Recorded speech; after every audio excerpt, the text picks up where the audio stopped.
Uh, you've heard me say see the light before you shoot, but what if the light is terrible or the harsh midday sun, flat overcast sky, mixed indoor lighting? Do you just not take photos? Absolutely not. Today I'm showing you how to find good light even when conditions are working against you. Key promise. By the end of this video, you'll know exactly where to look and what to do when the light seems impossible. Good light isn't rare, it's just usually ignored. Most people stand in bad light and try to make it work. Photographers move, they look, they notice the light first. Every time I shoot anywhere, I ask three questions. Where's the light coming from? What is it doing? And what quality does it have? Those three questions work everywhere. Let's start with the first one. Where is the light coming from? Overhead light creates problems. Side light creates depth. Backlight creates separation. Here's what that looks like. Look at this same subject with the light coming straight down from above. Notice the deep shadows. Notice how flat and harsh everything feels. Now watch what happens when I move just a few steps and put the light to the side. Nothing else changed. Same subject, same camera, same location, but the photo feels completely different. Often the solution isn't better gear. It's simply turning your body or turning your subject. Sometimes the best light is literally behind you. Now the second question, what is the light doing? Is it flattening everything? Is it carving shadows?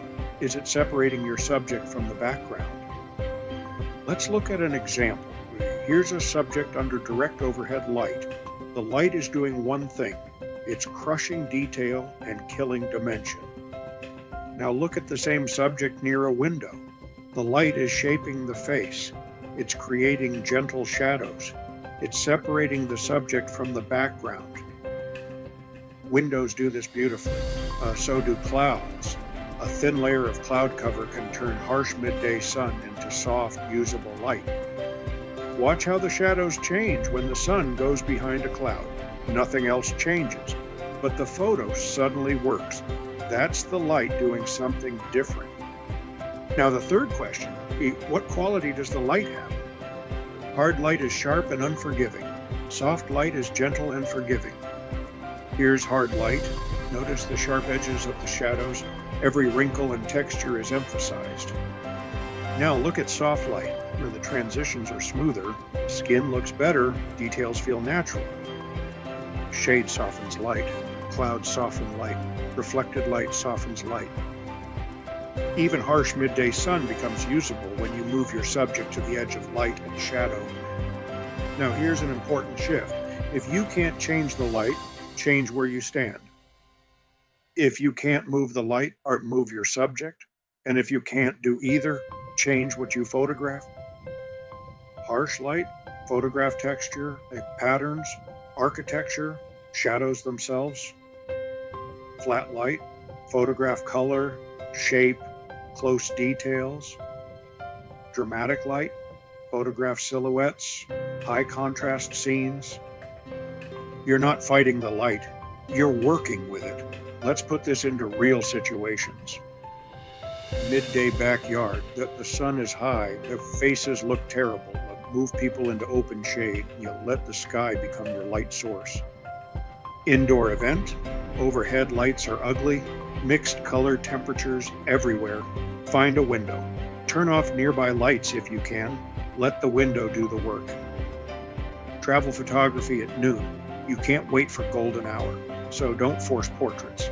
Photograph buildings, textures, light and shadow on the street. Sometimes the light really is bad. You get the shot anyway. A photo with bad light is better than no photo at all. But always scan first. Always look. Always ask the questions. Good light exists almost everywhere. You just have to notice it first. Ask the three questions before you raise your camera. That's how you find good light anywhere.